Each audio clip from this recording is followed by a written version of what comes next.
Welcome back to my channel mini blog 98। আমার সকল প্রিয় বন্ধুদের নিয়ে আজকের ভিডিওটা আমি স্টার্ট করছি। আজকে আমি তোমাদের একটা খুশির খবর দিচ্ছি। সেই খবরটা পৃথিবীর সব মেয়েদের কাছেই একটা খুব খুশির খবর।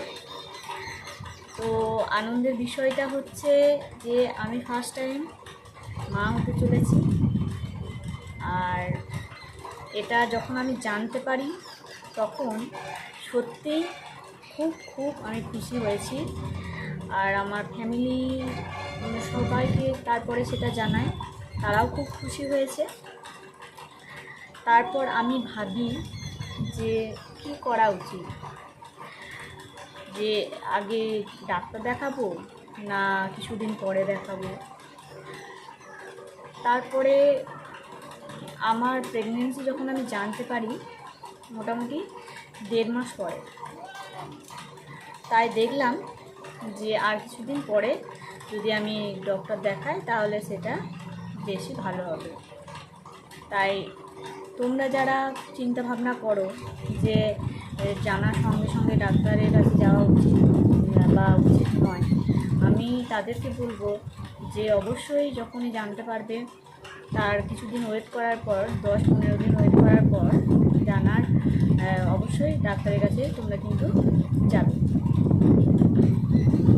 তারপর আমি 2.5 থেকে 3 মাস পরে, 3 মাস পরে নয়, 3 মাস যখন আমার রানিং চলছিল তখন আমি কিন্তু ডক্টরের কাছে যাই। ডক্টরের কাছে যাওয়ার পরে তিনি আমাকে যে সমস্ত বিষয়গুলি জানতে চেয়েছিলেন, যে প্রথমে তিনি জানতে চেয়েছিলেন যে আমার কি সমস্যা হচ্ছে। তো এখন আমি অনেকটাই বেটার আছি। তো আমার প্রথম 3 মাসে যে সমস্ত সমস্যাগুলো হয়েছিল সেগুলোই আমি তোমাদের সঙ্গে শেয়ার করছি। প্রথমত আমি আমার যে খাবারের পরিমাণটা সেটা কিন্তু আস্তে আস্তে কমে গিয়েছিল। খাবার বলতে ভাত, মুড়ি, এছাড়াও অন্যান্য খাবার দেখলে আমার বমি বমি পেত। ভাতের গন্ধ একদমই নিতে পারতাম না। সব সময় শুকনো খাবার, বিস্কুট, মুড়ি, চকলেট, এছাড়াও আরও যে সমস্ত খাবারগুলো হয়, ফল, এগুলো খেয়ে কিন্তু আমি থাকতাম। আমার খিদে পেত প্রচণ্ড, কিন্তু আমি খেতে পারতাম না। আর খালি পেটে থাকলেই আমার খুব গা বমি বমি করতো। আর শুধু জল খেতে পারতাম না, শরবত করে রাখতাম,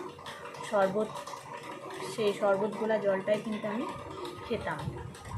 আর প্রচণ্ড শরীর ক্লান্ত থাকতো, সব সময় মানে শরীর দুর্বল, আর তোমার বমি বমি ভাব পেত, আর কিছুই ভালো লাগতো না। তারপর তরকারি এই সমস্ত তো খেতেই পারতাম না। এই কথাগুলো কোনো কাজে মন বসতো না, কিছু ভালো লাগতো না। এই সমস্ত কথাগুলো আমি জানাই। আমার 3 মাসে এই সমস্ত প্রবলেমগুলো কিন্তু আমার সঙ্গে হয়েছিল। তারপরে তিনি আমাদের জিজ্ঞেস করেন যে আমার এটা প্রথম প্রেগনেন্সি কিনা। তো আমি জানাই যে হ্যাঁ, এটা আমার প্রথম প্রেগনেন্সি। তিনি জিজ্ঞেস করেন, ডাক্তার আমাকে জিজ্ঞেস করেছিলেন তোমার বয়স কত, হ্যাঁ তোমার যে লাস্ট পিরিয়ডের ডেটটা সেটা কত। তো সেটা আমি জানাই। তো তখনই তিনি আমাকে একটা ডেট প্রেসক্রাইব করেন যে তোমার কবে নাগাদ বেবি হতে পারে। তো সেই ডেটটা আমি পরে জানাবো, এখন বলছি না। এছাড়াও তিনি, আমরা দুজন, আমি আর আমার বর গেছিলাম দেখাতে। আমাকে জিজ্ঞেস করেন যে আমার ফ্যামিলি মানে আমার বাবা মায়ের কোনো বংশগত রোগ ছিল কি না। আমার বরকেও জিজ্ঞেস করে যে তার ফ্যামিলির, তার বাবা মায়ের কোনো বংশগত রোগ আছে কি না। আমরা জানাই যে না, সেরকম কিছু নেই। তারপরে তিনি বলেন, ডাক্তার বলেন যে ডুয়েল মার্কার টেস্ট করতে দেন, এনটি স্ক্যান করতে দিয়েছিলেন, থাইরয়েড, প্রেশার, সুগার, ইউরিন, এই সমস্ত টেস্টগুলো করতে দিয়েছিলেন। এছাড়াও বলেছিলেন যে তোমার যা যা খেতে ইচ্ছে করবে সেগুলো তুমি সবই খাবে, খালি পেটে একদমই থাকবে না। হ্যাঁ, আর বেশি খেতে না পারলে কিছুক্ষণ পর পর অল্প অল্প করে খাবে। আর জলটা প্রচুর পরিমাণে খেতে হবে। জলটা আমি খেতে পারিনি, মানে খেতে পারিনি নয়, খেতে পারতাম না, তাই আমি জিজ্ঞেস করে নিয়েছিলাম যে এটা কি শরবত করে খেতে পারি। তখন বলেছিল, ডাক্তার বলেছিলেন যে হ্যাঁ অবশ্যই খেতে পারো, কোনো অসুবিধা নেই। আর তিনি প্রথম 3 মাসে আমার গ্যাস হতো প্রচণ্ড পরিমাণে, সেই জন্য আমাকে হজমের আর অম্বল গ্যাসের ওষুধ দিয়েছিলেন। আর প্রথম 3 মাসে আমাকে ফলিক অ্যাসিড দিয়েছিলেন।